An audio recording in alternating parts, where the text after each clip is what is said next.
Hi guys, I'm Sapna and this is Photography 101. Let's get started. Now the first thing I want to talk to you about is the exposure of your image. As a photographer, it's entirely up to you to make sure that your image is not overexposed, meaning too bright, or underexposed, meaning too dark. In order to get that kind of control over your image, you need to learn about the exposure triangle. Within the exposure triangle, we have the aperture, shutter speed and ISO. Let's begin by talking about the aperture. So the aperture is the opening in the lens through which light enters the camera and hits the image sensor. Now the aperture is measured in f-stops. At f2.8 you have a wider aperture and a brighter image.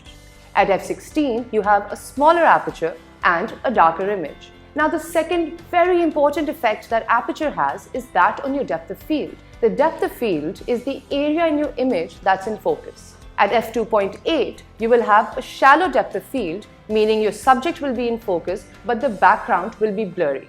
Similarly, if you're shooting at f16, your subject as well as your background will be in focus because you will have a much deeper depth of field.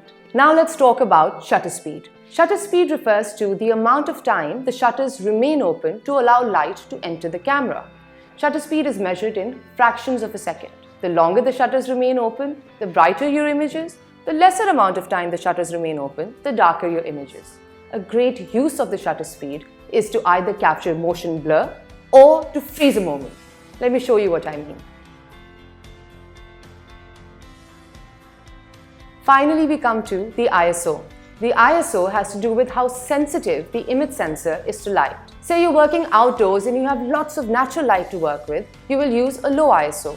But if you're working in low light conditions, you will use a much higher ISO. Now let's do a quick recap of what we've learned.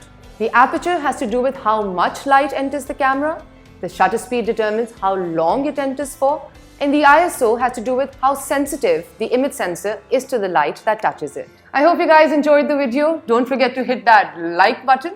See you guys next time.